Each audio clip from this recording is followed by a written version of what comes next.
Hello नमस्कार, this is Ankur Gupta, a premier real estate professional. और देखिए ईडा की रेजिडेंशियल प्लॉट स्कीम जो आने वाली है, एक बहुत ही शानदार स्कीम होगी। लेकिन उसमें अप्लाई करने का सही तरीका, कौन उसमें अप्लाई कर सकता है, क्योंकि बहुत लोगों की बहुत सारी क्वेरीज हैं।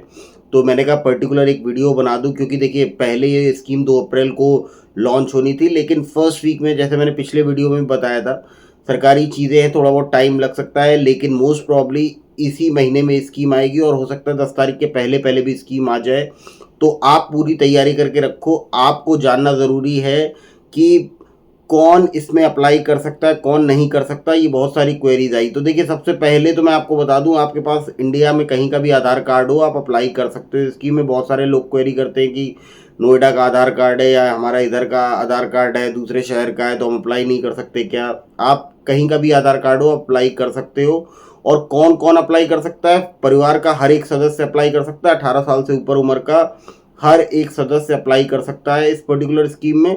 और अगर परिवार के सदस्यों के बीच में भी प्लॉट अगर निकल आता है, मान लीजिए आपका या आपके बेटे का भी प्लॉट निकल आता है, तो अगर बेटा आपके ऊपर डिपेंडेंट नहीं है तो वो एक अलग फैमिली में कंसिडर किया जाएगा। हस्बैंड वाइफ का अगर निकल आता है प्लॉट, तो आप में से किसी एक को सरेंडर करना पड़ेगा प्लॉट, और एक प्लॉट आप रख सकते हो। तो देखिए ऐसी स्कीमों में अप्लाई करने का हमेशा फ़ायदा होता है, और ऐसी स्कीमें हमेशा आपको आम से खास बनाने का मौका होती हैं। मैंने पिछले वीडियो में भी एक बात बोली थी कि यमुना अथॉरिटी में 2009 में जिनको प्लॉट अलॉट हुए थे 4700 पर स्क्वायर मीटर के सर्किल रेट पे, उनसे आप एक बार जाके पूछना कि कितना फ़ायदा हुआ। और आज की डेट में 60-65 हज़ार के रेट पे भी प्रॉपर्टी बिकती है, रजिस्टर्ड प्रॉपर्टी। तो उनको बहुत फ़ायदा हुआ इस चीज़ का। तो अब देखिए पिछली स्कीम में यमुना अथॉरिटी ने 25,900 का सर्किल रेट लगाया था, और अभी जो खबरें आ रही हैं कि 35,000 तक का सर्किल रेट हो गया। फिर भी मैं कहूँगा कि ये सर्किल रेट भी ठीक है। अगर इस रेट पे भी चीज़ें आती हैं और सरकारी रेट पे आपको प्रॉपर्टी खरीदने का मौका है ना, तो बिल्कुल आप लगाइए। क्योंकि देखिए अगर आप एक कॉमन मैन हैं और आपको प्रॉपर्टी बनानी है, अपने लिए एक आशियाना बनाना है दिल्ली एनसीआर जैसी जगह में, जहां प्रॉपर्टी के रेट इतने ज़्यादा बढ़ रहे हैं, और अगर आप वहां पे अपने लिए एक सरकारी रेट पे प्लॉट बना लेंगे, तो भविष्य में वो चीज़ आपको बहुत ज़्यादा फ़ायदा करेगी।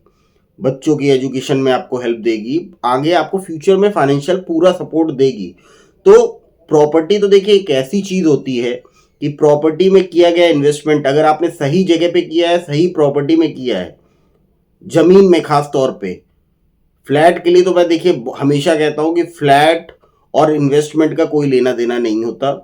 जो लोग ये बातें करते हैं वो भाई उनकी सोच हो सकती है, मैं उनकी सोच को कुछ नहीं कहूँगा, डिनाई नहीं करूँगा। पर मेरी सोच ये है कि मैं फ्लैट और इन्वेस्टमेंट को आपस में कभी एक दूसरे के साथ कंपेयर करता ही नहीं, क्योंकि उन दोनों का मेरे हिसाब से तो कोई लेना देना है नहीं। तो ज़मीन में से जुड़ी अगर कोई प्रॉपर्टी आपको मिल रही है, और वो भी अथॉरिटी की कोई प्रॉपर्टी, गवर्नमेंट की प्रॉपर्टी, सर्किल रेट पे आपको सरकारी रेट पे खरीदने का मौका है, तो उस स्कीम में ज़रूर अप्लाई करिए। और अगर आप पुराने, मतलब अगर आपके नाम पे कभी भी निकला है पहले प्लॉट यमुना अथॉरिटी में, आपके आपकी वाइफ के नाम पे, तो आप एलिजिबल नहीं हो अप्लाई करने के लिए। आप अप्लाई नहीं कर सकते। हाँ, और एक क्वेरी और है लोगों की, वो भी ये भी पूछते हैं कि भाई सर हमारा एक बार निकला था, फिर कैंसिल हो गया, कुछ कारणवश पेमेंट नहीं हो पाई, प्लॉट हमने सरेंडर किया, मतलब बहुत सारे, मतलब प्लॉट हमें किसी तरीके से नहीं मिल पाया, तो क्या हम अप्लाई कर सकते हैं? जी नहीं, आप अप्लाई नहीं कर सकते। आपका कभी भी निकला हो, आप आपकी वाइफ कभी भी अप्लाई नहीं कर सकते, अगर आपका पहले भी प्रायर में कभी निकला है प्लॉट तो। उसके बाद एक क्वेरी ये भी रहती है, लोगों की पूछते हैं कि सर हम कितने फॉर्म भर सकते हैं? तो देखिए एक आदमी एक ही फॉर्म भर सकता है। और ये गलतियां पिछली स्कीमों में बहुत सारे लोगों ने की थी कि दो दो जगह अप्लाई कर दिया, दो दो नाम से, अपने ही नाम से दो दो एप्लीकेशन फिल कर दी, और उनकी एप्लीकेशन इसी वजह से रिजेक्ट हो गई। और कहीं पे भी अगर आप एप्लीकेशन फॉर्म फिल करते हैं, अगर आप अपने नाम से फिल करते हैं, तो आप दूसरे एप्लीकेशन फॉर्म में को एप्लीकेंट भी नहीं बन सकते। तो को एप्लीकेंट के तौर पे भी अपना नाम मत डालिएगा। अगर आपने 2 एप्लीकेशन फॉर्म फिल कर दिए, तो आपका एप्लीकेशन कैंसिल हो सकता है। और एक चीज़ और बता दूं, देखिए स्कीम से रिलेटेड मैं वीडियोस बनाता रहूँगा रेगुलरली। जैसे ही अभी ऑफिशियली अनाउंस भी हो जाएगी, तब भी मैं अपडेटेड वीडियो लेके आऊँगा। तो आप चैनल सब्सक्राइब करके नोटिफिकेशन की बटन ज़रूर दबा दीजिएगा। और देखिए, हमारा चैनल आप ज्वाइन करेंगे, आपको प्रॉपर्टी एडवाइस दे दूंगा, आपको कॉल में सपोर्ट कर दूंगा, तो आप चैनल ज्वाइन करिए।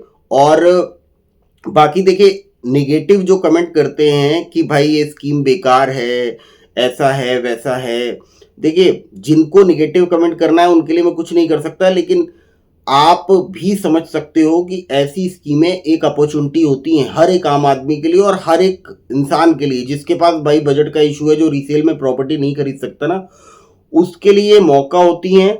और ऐसी स्कीमों में ज़रूर अप्लाई करना चाहिए। और अगर आपको मौका मिलता है सस्ते रेट पे प्रॉपर्टी खरीदने का, तो बार बार ऐसे चांस आते नहीं हैं। गवर्नमेंट की स्कीम्स, खास तौर पे ये क्षेत्र तो फ्यूचर में दिल्ली एनसीआर का सबसे बेहतर एरिया है। ग्रेटर नोएडा तो ऑलरेडी है और लोग अवेयर हो रहे हैं।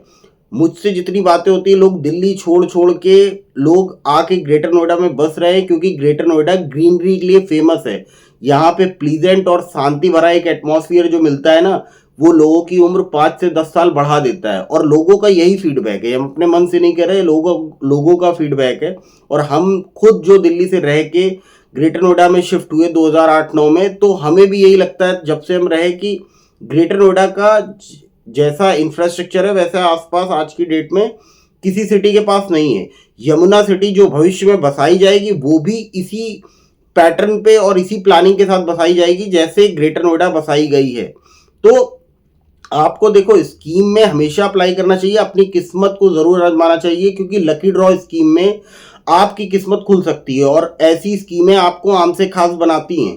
प्रॉपर्टी में जब फायदा होता है ना, तो उससे बड़ा बेनिफिट और आपको कहीं नहीं मिल सकता। आप जिंदगी भर नौकरी करते रहोगे ना, लेकिन प्रॉपर्टी में जो एप्रिसिएशन आपको मिल जाता है, खास तौर पे जमीन से जुड़ी प्रॉपर्टी में जितना बेनिफिट आपको मिल सकता है, उतना आपको किसी चीज में बेनिफिट मिलता ही नहीं है। तो देखिए, नेगेटिव लोगों को भूल जाइए जो नेगेटिव कमेंट करते हैं। आप एक नहीं 10 बार अप्लाई करिए, कुछ नहीं जाता उसमें। हाँ भाई, थोड़ा तो रिस्क लेना ही पड़ेगा आपको। अगर आप लोन के थ्रू लेते हो तो आपको इंटरेस्ट पे करना पड़ेगा। अगर आपके पास इतना अमाउंट है 10%, जैसे अगर मान लीजिए 35,000 के रेट से भी आता है, तो 200 मीटर के प्लॉट में आपको कितना अमाउंट पे करना पड़ेगा? 10%, यानी कि लगभग 7 लाख रुपए आपको जमा करने पड़ेंगे। अगर आपके पास 7 लाख रुपए है, तो वो आपका 7 लाख 2-2.5 महीने के लिए अथॉरिटी के पास चला जाता है। लेकिन अगर निकल आया तो आपको फायदा ही फायदा है। आपको फायदा ही फायदा है ऐसी स्कीमों में। और अगर आप होल्ड करके रखते हैं इसको लंबे टाइम पीरियड तक, तो फिर तो भविष्य में आपको बहुत ज्यादा बेनिफिट मिलेगा। तो लोगों का देखिए, जो सपना है घर अपना बनाने का, सस्ते रेट पे प्लॉट पाने का, ऐसी स्कीमें वो माध्यम होती हैं लोगों के सपनों को पूरा करने का। और ऐसी स्कीमों में अप्लाई जरूर करें। बाकी डॉक्यूमेंट्स क्या क्या चाहिए होते हैं तो मैंने पहले ही बताया। आपको आधार कार्ड चाहिए होता है, पैन कार्ड चाहिए होता है, ये मेन डॉक्यूमेंट्स है। और कोई स्पेशल डॉक्यूमेंट्स लगता नहीं। हाँ, किसी कैटेगरी से आप बिलोंग करते हैं तो उसका सर्टिफिकेट लगता है, लेकिन जनरल कैटेगरी वालों के लिए तो आधार पैन कार्ड मस्ट होता है। और आप पर्टिकुलर जिस नाम से अप्लाई कर रहे हो उसी का बैंक अकाउंट आप लगाएंगे, अकाउंट डिटेल उसी की फिल करेंगे। कई लोग ये भी क्वेरी करते हैं कि हम क्या दूसरा अकाउंट चला सकते हैं? नहीं, दूसरा अकाउंट नहीं चलता। हाँ, ज्वाइंट वाला भी अगर आप चला रहे हैं तो फर्स्ट नेम में अगर आपका नेम है, जो एप्लीकेंट जो अप्लाई कर रहा है, तो आपका वो अकाउंट डिटेल चल जाता है। बाकी देखिए, इसमें प्रोसेस सिंपल सा होता है। लॉगिन आईडी पासवर्ड क्रिएट करके उसके बाद डॉक्यूमेंट अपलोड करके सारा फॉर्म फिल किया जाता है। और जिन्होंने पहले अप्लाई कर रखा है वो सारी चीज़ें जानते होंगे। जिन्होंने जो फर्स्ट टाइम अप्लाई करने जा रहे हैं उनको मैंने बता दिया कि आप हमारा चैनल ज्वाइन करिए। और आप हमारे चैनल के अगर मेंबर बन जाएंगे तो फिर हम आपको पर्सनल भी एडवाइस दे देंगे। बाकी नहीं तो मेरी कोशिश हमेशा रहती है कि हम वीडियोस के माध्यम से आपको पूरी हेल्प करने की कोशिश करें। और बाकी किसी भी क्वेरी के लिए आप मुझसे कभी भी बात कर सकते हैं। बाकी thank you, have a good day, जय हिंद, जय भारत।